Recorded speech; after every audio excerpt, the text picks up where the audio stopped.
Terpujilah nama-Mu ya Tuhan. Di dalam nama Tuhan Yesus kami berdoa. Haleluya. Amin. Selamat pagi semua. Silahkan duduk. Sehat-sehat semua. Puji Tuhan. Pagi hari ini kami boleh, saya dan Mas Ruby boleh kembali bersama-sama beribadah dengan Bapak Ibu Saudara yang terkasih. Tadi pagi waktu kami sampai tempat ini, Ibu bertanya, pakai mobil apa? Pakai mobil kantor. Saya menjawab seperti itu. Tapi saya belum cerita lengkapnya. Jadi mobil hitam itu diizinkan untuk rusak, Bapak Ibu Saudara. Mungkin akinya yang tidak berfungsi dengan baik karena semalam sudah lewat jam 9 seperti itu kami mengantar temannya kakak pulang. Nah, saat kami mau kembali ke rumah Klaten tidak bisa dinyalakan. Puji nama Tuhan, kalau pagi hari ini kami tetap bisa bersama-sama dengan penuh sukacita. Walaupun ada kendala, tapi puji Tuhan kami hadir tidak dengan hati yang berat, tapi tetap bersukacita, tidak menyalahkan satu dengan yang lain. Adalah satu kemenangan bagi kami. Jadi apa yang terkadang dilihat oleh manusia itu hal yang tidak baik, tapi buat kita itu bisa mendatangkan kebaikan, di mana kita tetap memelihara keadaan supaya tetap damai. Pada pagi hari ini kita akan bersama-sama belajar firman Tuhan dengan tema mata yang tertuju pada salib Kristus. Kita akan membaca Ibrani pasal 12 ayat 1 sampai 3. Ibrani pasal 12 ayat 1 sampai 3, demikian firman Tuhan. Karena kita mempunyai banyak saksi,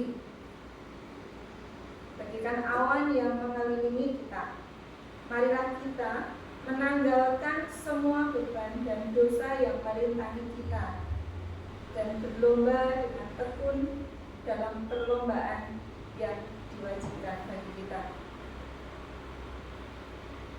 Bapak Ibu Saudara memiliki beban pada pagi hari ini? Saya punya. Ya, kalau di dalam ayat 1 ini dikatakan, marilah kita menanggalkan semua beban. Tuhan tahu bahwa terkadang memang ada beban yang berat yang kita tanggung. Tapi Tuhan berkata, mari kita tanggalkan beban kita dan berlomba dengan tekun dalam perlombaan yang diwajibkan bagi kita. Dikatakan di sini perlombaan yang diwajibkan bagi kita. Berarti semua kita ada di dalam satu perlombaan. Tidak ada satupun yang tidak ada dalam perlombaan itu. Kita ada di dalam perlombaan. Betul begitu ya Bapak Ibu Saudara. Kita akan melanjutkan di ayat 2. Marilah kita melakukannya dengan mata yang tertuju kepada Yesus yang memimpin kita dalam iman dan yang membawa iman itu kepada kesempurnaan, yang dengan mengabaikan kehinaan tekun memikul salib ganti sukacita yang disediakan bagi Dia yang sekarang duduk di sebelah kanan tahta Allah. Ayat 3. Ingatlah selalu akan Dia yang tekun menanggung bantahan yang sehebat itu terhadap dirinya dari pihak-pihak orang berdosa, supaya jangan kamu menjadi lemah dan putus asa. Bapak Ibu sekalian, tadi sudah dikatakan bahwa semua kita ada di dalam perlombaan atau pertandingan.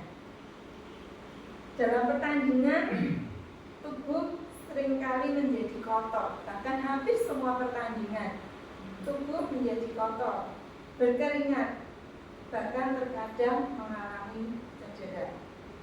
Kalau zaman dulu, waktu saya masih TK, SD, sebelum kelas 5, tayangan TV itu adanya kan cuma TVRI ya, jadi tidak bisa pindah-pindah channel. Nah, waktu itu seringkali ada pertandingan tinju yang ditayangkan. Saya mungkin nggak begitu paham waktu itu ya pertandingan tinju, tapi karena hanya satu channel, jadi kalau TV-nya dinyalain ya itu yang dilihat. Mungkin sekarang pertandingan tinju tidak begitu tren, tapi saya masih ingat ya bagaimana pemain-pemainnya waktu itu saat mereka bertanding itu penuh dengan keringat, bahkan kadang pipinya bengkak seperti itu. Nah, dalam pertandingan itu kita lihat ya ada sebuah ring di situ. Selanjutnya, baik. Dalam ayat 2 dan 3 adalah ajakan supaya kita bertanding dan mata kita tertuju kepada Tuhan Yesus. Seperti tema tadi bahwa mata kita adalah tertuju kepada Tuhan Yesus. Jadi jika seorang petinju memiliki seorang pelatih, maka dalam pertandingan kita, pertandingan iman kita pun perlu seorang pelatih. Jadi siapa yang kita pandang saat kita mengalami kesulitan dalam pertandingan kita? Tuhan Yesuslah pelatih kita yang perlu kita pandang supaya kita mendapat bimbingan dan arahan. Amin Bapak Ibu Saudara. Dalam hidup kita banyak jenis pertandingan iman. Kali ini kita akan fokus pada keluarga. Selanjutnya, mungkin ada yang belum berkeluarga, tapi tetap punya keluarga kan? Mungkin ada adik, ada ayah dan ibu, atau seperti yang sudah uti-uti, opa-opa ini sudah punya cucu, sampai punya cucu ya. Jadi kita akan fokus kepada keluarga, walaupun kita jangan menganggap ya lawan kita adalah pasangan kita. Jangan menganggap bahwa lawan kita adalah anak-anak kita. Kalau tadi saya bercerita bahwa kami sudah mengalami mobil yang mogok, menurut saya lawannya adalah supaya kita bisa mengalahkan ego kita, tidak menyalahkan. Kalau kita bisa menang ya itu lawan kita dan kita bisa memenangkannya. Tempat pertandingan tinju ada dalam sebuah ring. Ring yang paling dekat dengan kita adalah keluarga. Paling dekat dengan kita adalah keluarga. Keluarga adalah suatu ring di mana kita bertanding. Kita mungkin mendapat banyak poin dan kemenangan, tetapi kita pun bisa mengalami banyak luka. Keluarga adalah tempat yang paling berpotensi untuk kita terluka. Tidak usah dianukan, tapi memang begitulah yang saya tahu. Semakin dalam kita mencintai, semakin besar risiko kita terluka. Kita akan belajar lebih jauh pentingnya mata kita yang tertuju pada salib, pada Yesus, pada salib Kristus dalam pertandingan iman kita, supaya luka yang kita alami bisa berganti dengan sukacita. Selanjutnya, keluarga menjadi sumber berkat sekaligus menjadi sumber luka yang mendalam. Selanjutnya, jadi rumah yang penuh sukacita pada hari yang sama bisa berubah menjadi air mata. Misalnya ya, hari Minggu beribadah bersama-sama. Kemudian setelah itu bertengkar meskipun alasannya sederhana. Misalnya mau makan apa, mau makan di mana, atau mau menentukan liburannya kemana. Bisa jadi beda pendapat dan endingnya hatinya gak enak.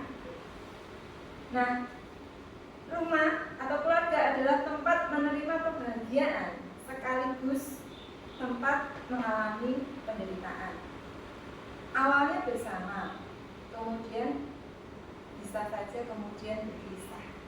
Beberapa waktu yang lalu atau genap setahun ini ya, Bapak Gembala kami yang di Klaten ditinggalkan oleh Ibu Gembala. Dan saat itu kondisinya Ibu Gembala seperti sakit yang mendadak dan akhirnya dipanggil. Kadang itu juga diizinkan. Nah, kita ada keindahan dan kenyamanan, tetapi ada juga kengerian, dosa dan kegelisahan. Selanjutnya, mama atau seorang ibu yang melahirkan bisa menjadi mama yang mengerikan saat seorang mama menjadi sangat dominan dan mengontrol anaknya atau bahkan mengontrol suaminya. Seorang ayah atau papa yang awalnya mengharapkan kehadiran anak berubah menjadi abai atau sibuk dengan pekerjaannya atau hobinya. Keluarga dapat menjadi tempat kita diterima sekaligus ditolak, dicintai sekaligus dibenci. Selanjutnya,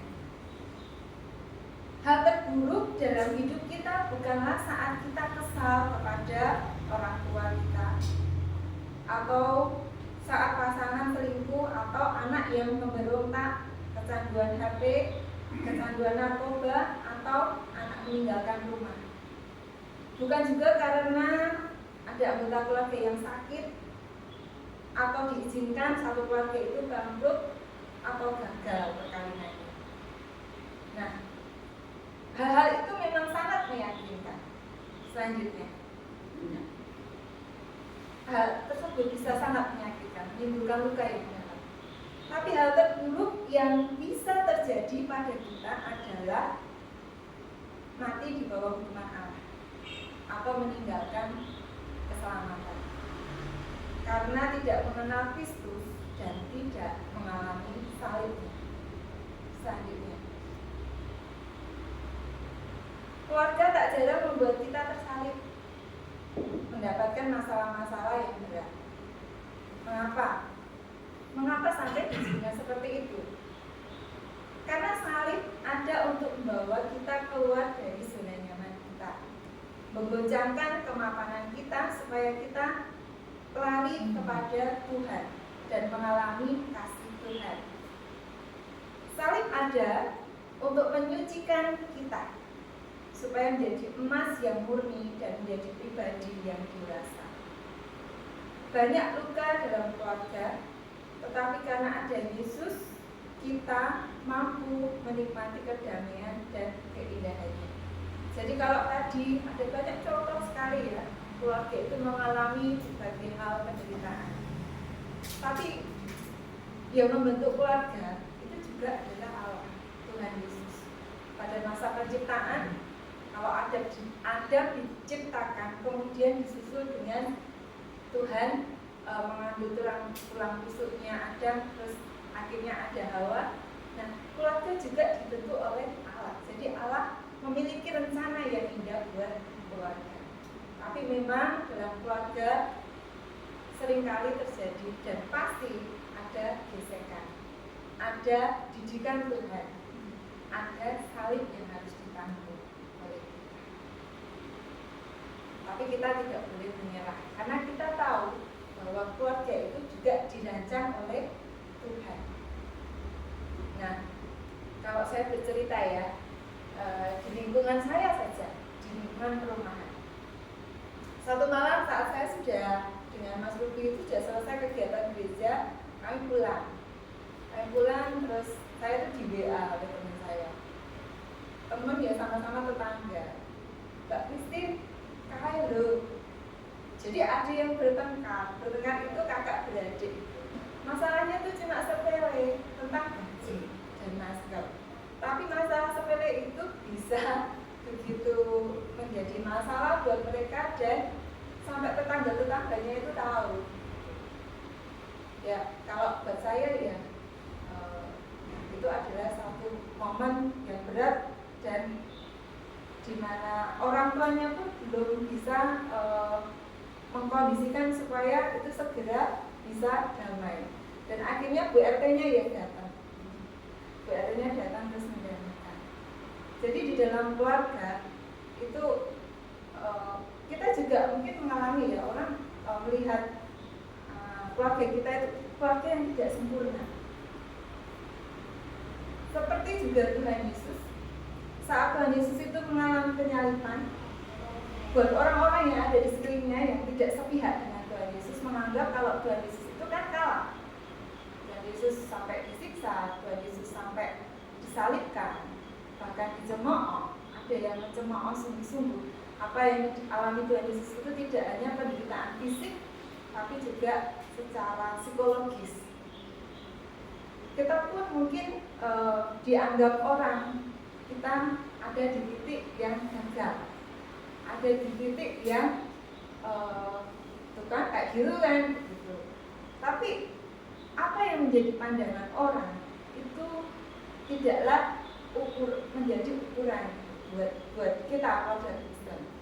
Yang menjadi ukuran bagi keluarga Kristen adalah di mana tetap setia untuk mengupayakan untuk menjadi lebih baik hari lepas hari. Itu juga yang kami usahakan dalam keluarga kami. Dalam mendidik anak-anak, tidak selalu anak-anak itu dinasihati sekali terus mau nurut. Seringkali juga kami saat kami berdua gitu, ini gimana ya caranya? Sudah seringkali dikasih tahu, tapi kok tetap tuh kamarnya kayak gitu, baju-bajunya masih aja tergeletak. Sudah dinasihati berkali-kali, tapi kok nggak bisa ngatur waktu, bangunnya masih mepet-mepet. Nah, seringkali seperti itu. Tapi kami mau tetap berusaha, kami tidak mau menyerah, kami mau tetap ada untuk memberikan bimbingan buat anak-anak kami. Dan seringkali yang meneguhkan saya secara pribadi adalah firman yang ada di dalam Alkitab. Seringkali saya mengimani bahwa bagi orang tua yang takut akan Tuhan, anak-anaknya akan diberkati. Itu yang saya pegang. Walaupun prosesnya kan nggak seperti jalan tol gitu ya. Jadi dalam pendidik itu kan ada lika-likunya, ada naik turunnya, kadang jalannya juga nggak rata, ya seperti itu.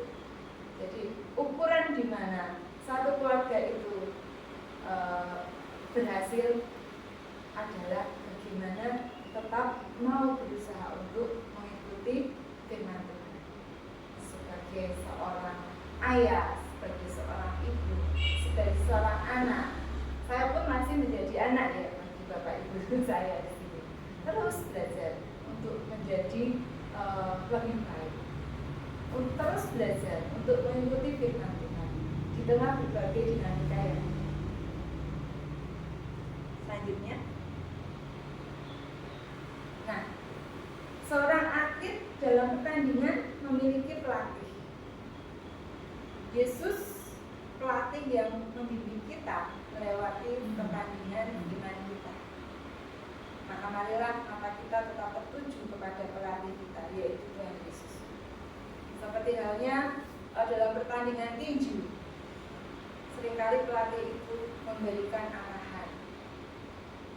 Tidak hanya arahan, memberikan semangat supaya pemain tinjunya itu tidak KO di dalam pertandingan. Ya, saat kita tetap mata kita tertuju kepada Tuhan Yesus, pelatih kita itu ada, dia memiliki sumber hikmat sehingga saat kita dekat dengan Tuhan, kita ada di dalam bimbingannya. Walaupun bimbingan Tuhan itu tidak selalu kita tanya terus Tuhan secara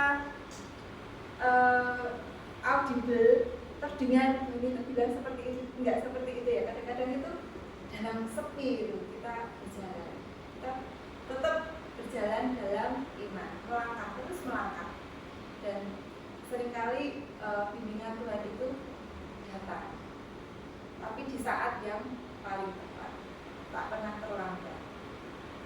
Saat kondisi terjepit, banyak serangan datang, saat lelah dan ada di titik terbawah, pelatih memberi panduan supaya ada titik terang dan ada solusi. Kita percaya kepada pelatih, sebab sebelumnya pelatih pasti sudah menanggung dan melewati berbagai pertandingan. Kenapa sampai Tuhan Yesus diizinkan ya mengalami titik terbawah, penderitaan yang sangat berat? Dan Yesus mengalami seperti itu karena dia tahu suatu saat juga kita mengalami hal yang berat.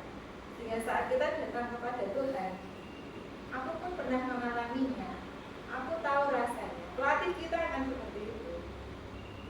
Aku pernah ada di posisimu, seberat apapun itu, aku sudah mengalami. Dan dalam tuntunan sang pelatih itu,